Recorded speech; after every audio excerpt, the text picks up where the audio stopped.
Assalamualaikum warahmatullahi wabarakatuh. Perkenalkan, nama saya Muhammad Akram dengan NIM D101211066 dari kelas PWKB. Pada kesempatan kali ini saya akan membahas mengenai hasil review materi pekan ke-7, yaitu mengenai suku Bajo. Suku Bajo ini adalah suku yang sangat terkenal dengan kehebatannya dalam menjelajahi lautan. Mereka diyakini memiliki kemampuan khusus dalam menyelam hingga kedalaman 70 meter di bawah permukaan laut hanya dengan satu tarikan napas. Pengembara laut, itulah julukan yang seringkali dikatakan banyak orang mengenai masyarakat suku Bajo. Dengan menggunakan hanya perahu kuno dan tanpa peralatan penunjuk arah modern untuk memandu perjalanan mereka seperti kompas ataupun GPS, mereka hanya perlu mengandalkan posisi bintang untuk melakukan pelayaran di laut. Pada zaman dahulu kala, orang-orang suku Bajo itu terbiasa hidup di atas perahu atau yang biasa disebut dengan nomaden. Namun untuk saat ini, sudah banyak orang Bajo yang membangun rumah di atas laut dangkal sebagai tempat tinggal mereka. Nah, suku Bajo ini tidak hanya berada di Indonesia saja. Suku Bajo ini telah tersebar di lautan Malaysia, Filipina, dan Thailand. Untuk di Indonesia saja, mereka itu juga tersebar di berbagai macam daerah. Mereka tersebar di Kalimantan Timur, Kalimantan Selatan, Sulawesi Selatan, Sulawesi Tenggara, Nusa Tenggara Barat, Nusa Tenggara Timur, dan wilayah Indonesia bagian timur lainnya.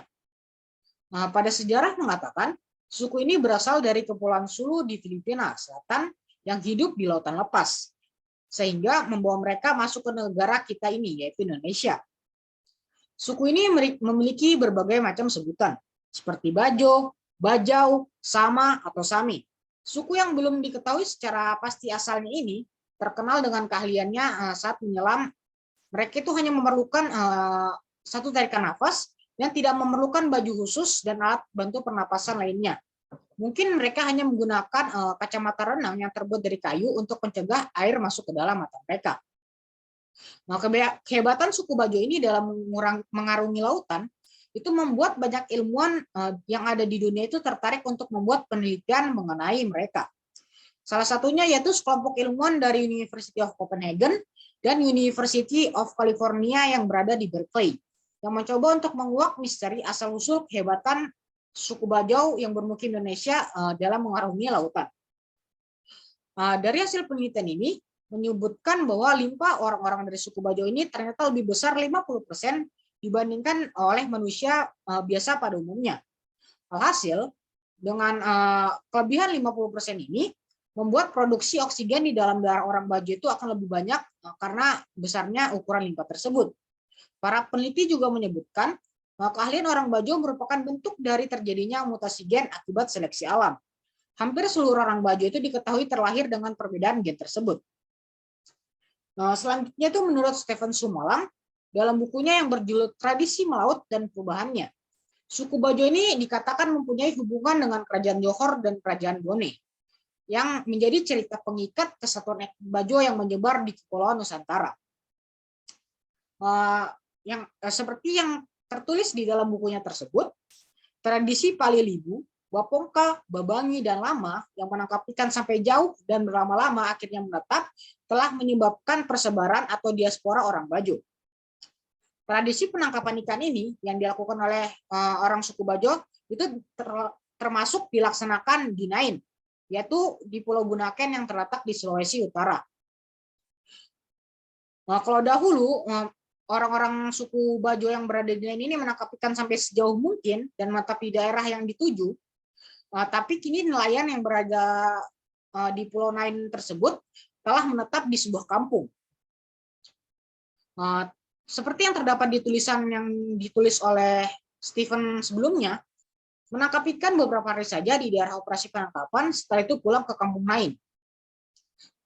Seperti yang dikatakan sebelumnya, suku Bajo ini memiliki asal-usul yang masih cukup misteri di kalangan sejarawan.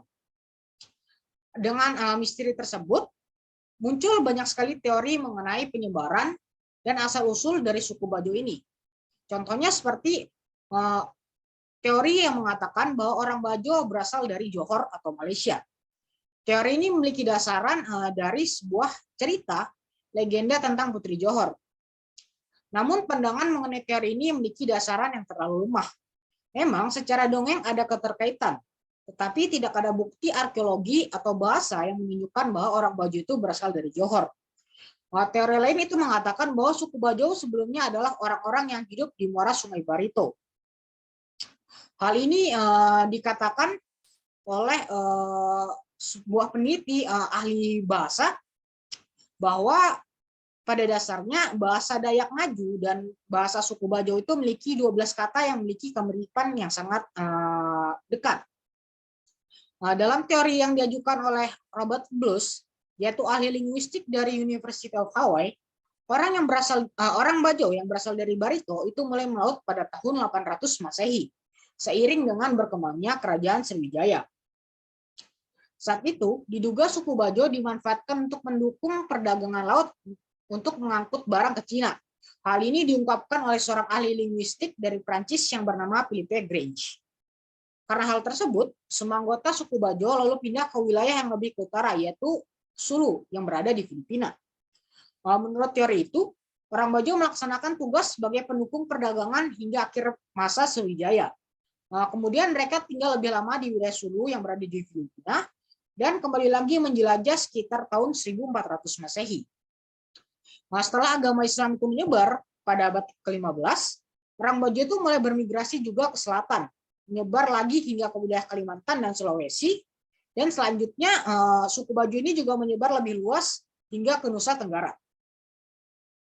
Seperti yang dikatakan sebelumnya, yaitu Philippe Grange, yaitu ahli linguistik dari Prancis, beliau mengungkapkan bahwa pengungkapan asal-usul orang Bajo ini adalah sangat penting untuk memberikan gambaran mengenai migrasi Austronesia serta ketangguhan manusia termasuk orang Indonesia dalam laut. Mungkin itu saja yang dapat saya sampaikan dalam kesempatan kali ini. Jika terdapat kesalahan dalam penyebutan kata, mohon dimaafkan. Saya akhiri. Assalamualaikum warahmatullahi wabarakatuh.